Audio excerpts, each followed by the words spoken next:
ener malaron wanka changdar ke ta no kontingul we kanwardo tv pamale wi mon ke liw ne rane diala kona banga go ka banga go ranta maka jeno kire dung ti de ma babarar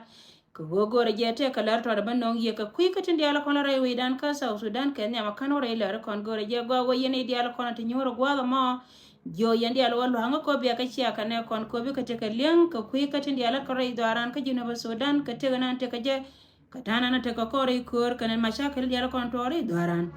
Lara nyama goro go balar kon chit kamen chia janen ka social media ka chia ngai yene tina wi mon ke liwan go chine tin kon chal ka ji ko cham wa kana ne tin kon chal ka ji afrika tin kon re we ti lat ko ngani kan re we dan an wana me comedian kan ne kon chal ka afrikin kwar ken dial man ne tin kon chal ka ji ga ti go re we ka south sudan ka kui mala ko jen gor ka jede mal south sudan de continue Tinetin kone chal ka ji we che ka kwar dang rautin kone tere ko am che teruya kui wura mi chal ka sal fakir ma ya dit chika mit ka pan ala go do le cha do la kan cha ka jo wajen te ka dok ti gor ka balare we ka South Sudan number 1 cha jela go go ba de Uganda ba je we ka kui ka go be malan tere we ka South Sudan ba kula continue number 2 chika na nyoka malar ka na gan go yen ji South Sudan di atin kontre we che ne de kontre pin wura mi chal sal fakir ma ya dit bia wura mi chal ka Dr. Yang Machar she passed by president of the Republic of South Sudan bia je lo nyiye na mentetin ko jen bilad ba kula continue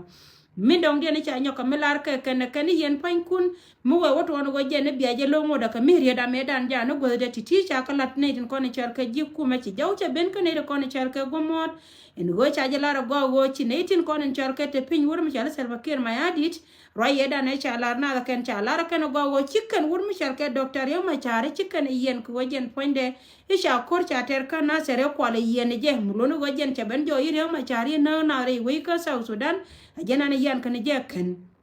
Raya mo jani cha lara ken ka waram na bol jo de lon ko loje roy mi che ke wona wodere pen go de wur mi chal ke Benjamin bol mel ko wojen ram kel kan ite dia te kon de cha por mi zo koren wojen point mo go kan la wojen chiri ma char che lui rar baja kam kom jino ba Sudan jeno ko te ko kor dia la kon to ka ne ko chal ke ji Uganda Chit ka me cha jangai ba ka changa ba dagan go chi kor la kor de ni chi kor de ni dor ma chal ke Uganda gan ma se bene che bere we ka South Sudan che le ni jeba ka pod ba ka president we ni Salva Kiir ma ya dit ka ne wur mi chal ke Benjamin bol mel roya da ne cha ma da ken ke tini ne ne gore je biya te ke liang tin ne tinas muluno go jen point ne jo weda ne ci ben ka kor de ni dor mi chal ke Uganda che Salva Kiir ma ya dit che jo gon wo meda ne ter kon kor ka yen kon wur mi chal ke Dr. Yang Machar go jin point do bi jen re we ka South Sudan bi resign de kam ka be kom biya kam wur mi chal ke bol mel ba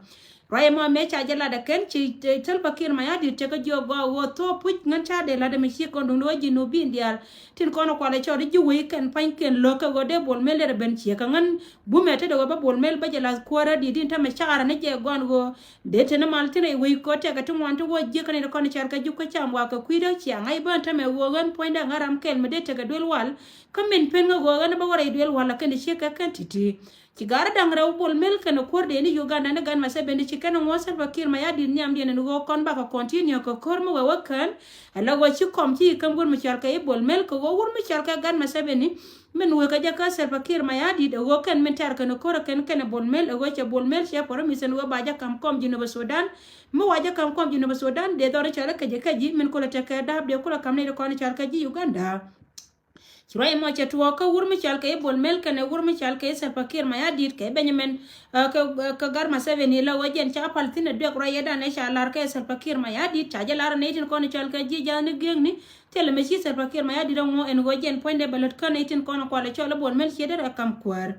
Antame me dong ni chiro ko nyoka ma kanyra arjene ne ka tindi ala kono cha kam ka ne ko ne chal ka ju ko cham wa chi wudien che wedi le long dor che loy ka kan ka rodien muno go kan tindi ala kono lat ken tamare we ka South Sudan be je kuidien chi ka joye man no go kan yen ka wur mi chal ka Dr. Yang Machar yen ga bang chet ka min che jenen ka kwar en chal ka kwar en kula advisor kwar en dit ni wur mi chal ka kol ma nyang ju ke gor ka che lar go no go che joje no go jen point de min de yen wur mi chal ka Yang Machar la dor kan ne ko ne chal ka ji jinop Raya me duop kel mi shilo ka kan tama logo tam ken port korodien jaw ka mele rodare we ka South Sudan lar ka je kana gwan go gen point de chero da lor ka chenga panta kan dial kel tama ya logo gor ka je go gen ba ku wura mi chal ka bol mel katin dial kon lar kan tama ram lokka go gen point de ba to kamare we ka South Sudan ko gor je go ba go kwara bol mel ba roi me gen nan le rodan tamare we ka kan dia chabe go ni ken dia dungdo go jaw dien ken karodian ken ken mat goy ka je ken go wa mo waro ina lat ka je African Union kan ji gar wa jo lo ken ba yim bay ka ko tin dia la ko ne chalat ka ti chala de ji ko chamwa ti gor ken go pu jin go jen ba ka ing pel men mo wa kan cha ka le go ni ken bu goy South Sudan ba yim te ka problem te tin re de antame ka gar na go ni ken dia dungdo go men balar ye go kor te kam dar mi chal ka ji kan ji dor mi chal ka ji Equatoria te ko ne to ke ken kan ne to ja tin ko ne tin ko ne chal ka ji Uganda ngode la go ro ye da ne chalar ka ko rien ja ne tin ko rien ngode ka metero kor ko dor mi chal ka ji gor ka je ken tit ka me cha ye le go te ka tan dur tu wan ken ti jana nga ken ka ken pan ken en dor to ken pan ken cha ga gor ka chod Uganda gui ken wa ma mal ta Sudan mo ben ka ken wo gwa da ne cha kan ko cha ga jone na bon mel wo mo wo kwera bia tenu kun she bere kun bia ka ya re dor ma gwa tu wan ken ka bo da ma cha kam ne ko ne cha ga ji Uganda atame jana na kula teka kor kana ile koni chalka ji Equatoria ka liza manen tame rai to dane ni ampan ka tiang kina chi ka nyen rai do arma chalka Equatoria rai me awe ka yendi ala netin konen chalka ji no bi no go bi ateka leng tina go wo bol mel lo de je puje no go mo go kan che kor ma che jek bi kor ba yin tin tin kana tin koni chalka ji South Sudan kam ni ken karodien ba Midong dienen wala ba chale ne laran go de kwarne wurmi chalka pa by president wurmi chalka Dr. Yang Macharke ne team na ne chiwore we dor mi chalka South Sudan plus ne tin kono kwale choleji doar ka South Sudan de pin Salva Kiir mayadi de ka roye mo jatin bat kana ne pentina mane me chere ka tama ngode yet kana ne loyen go jen point de be wo gode me wo gode ba ngode still be no dot bi barar ba ya balar go chi gar ma char cha ku je kana tin kono chalka ji African Union kana ji gad plus ne tin kono cha kwa nya Salva Kiir mayadi ndame roye mi che ka wona jatin ka ke en go jen cha ka joge mas ba ko pod by president ba ka jawa mit gwana ne tetin mulone go ken panken ngode still ja tin tema ka teme minere chandar metro ito dane teme ja tin mulone go mo go berare go jen baton go chika chobre kal ka wurundi banyo ka melar ka je yebia te jen ko bi no dot bi barare ni time ko be balar min chitwa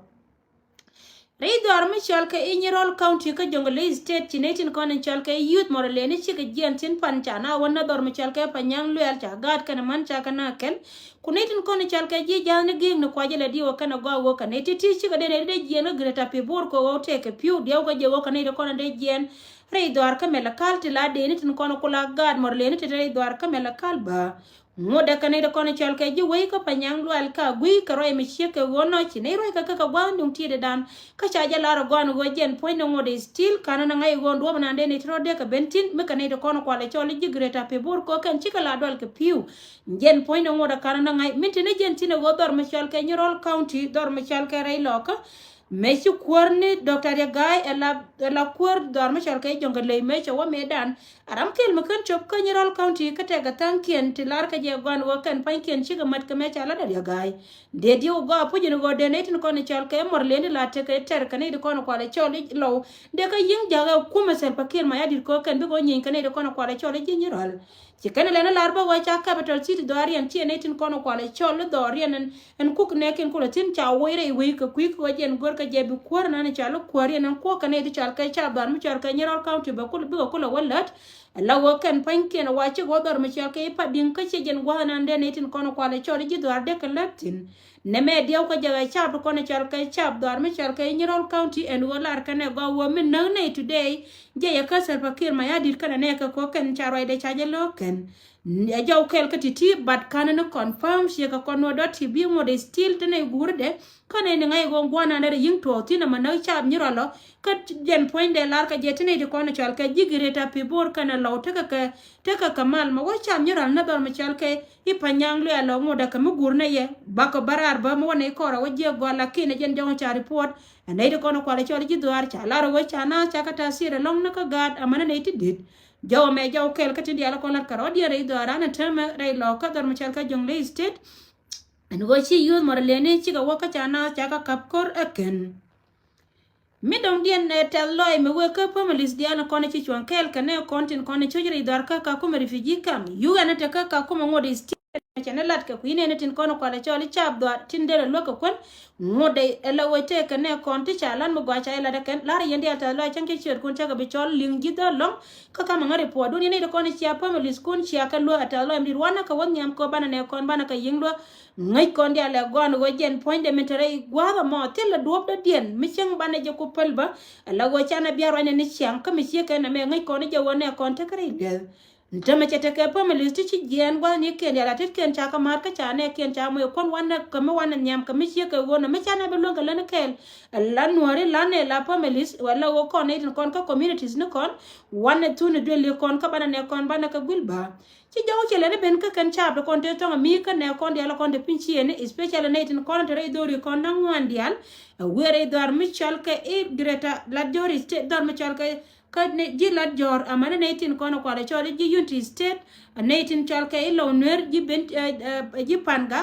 lar ka je go wo yene diala konte ke military dwar mi chalka e ka kuma gole ne kuna ran wo ka ko mataran ka dwar madara lon ka madara ko neti kono kwale chole ji dwar wo jen panke ndara ga ka dara kanang re dwaran wona diala konte ne konte ka tin Kinaitu kono chalke jipa melis kondi ala tenta ngame chika na moa chaja lara waba long na itu konte pinchiang ka yanji pinchiang di ala shika especially yan gwana gan tita gad kure di ala gari gwaya gad kun ala wajan chanko yanaka kan wak bongo de still ba de kunde ben koba tenchina chika de jen ko UN balar ka je gwa wamichina de weka ikara la weka nyoka melu weka jaw dongte ka meri ala ni jeka lakini ntama dwar cha bay chene din kono chalka jirar cha tidien che da long yana din kono te pinchiang mataran ka yanga kowe bagad ka bekal wargwana na tetin jaw me jaw kel me chala da ne din kono ka kuma wote beje kanena nan kana gad bud gad ka liani shang amana ne ne tidit ba ne tin kono especially cha bay ka ne tin kono kwala chola ne tiruet kana paida ala wali adi da ka ne shang ta malar ka je go wadwel walpuna ka meliu ko tin shang na ka gad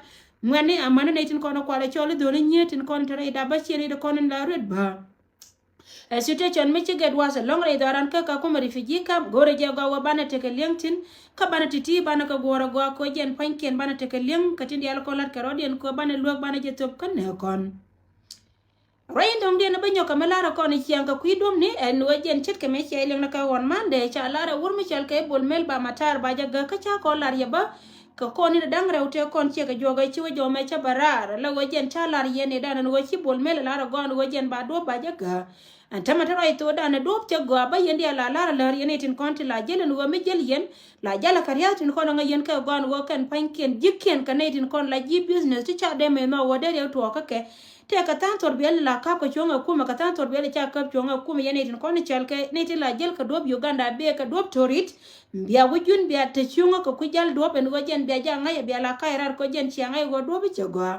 bol mel le de lat ka dialo kon re we ka South Sudan en go jen gore je puje no bit do be yinte ko kor by all mean ne ro eda ne charla de ne to kon chal ka ji African Union kan e gad en go de la de Uganda de jo we kana no kan kana gan maseveni ti jo me chele ne benen go kan e tin kon chal ka ji dwara lar kan e go te ka balan kan e to kon Ugandis kan te ne ka balan ka South Sudan me kan e to ka je ka che jen tara lar ka je go wo gur me chal ka bol mel chana cha ka moy ka ne tin kon chal ka kuma Salva Kiir ma ya dit ka turet be che lar ka gon wo mo yena wala re bari ma char ba je loñ ba daw be ying yot kan e de kon kwala chole ji Uganda ne me kel me chi we dok tere ka bil ganyre idwar ka South Sudan ta me la wote la dok kel ka tin yala kon lat ka rodien gwa mo me joje no goje na te we te ka mal ti yala te plan me chare la ka ken en go bi wur me chare doctor ya ma char ba kula te del yena ko go ba ler ken ba ko lo gira ken mo wala ken ko lo wato bendara te le bele be jeri we e jena na chi bol mel che chomti ne me chi ka wono ta me ka jena na lade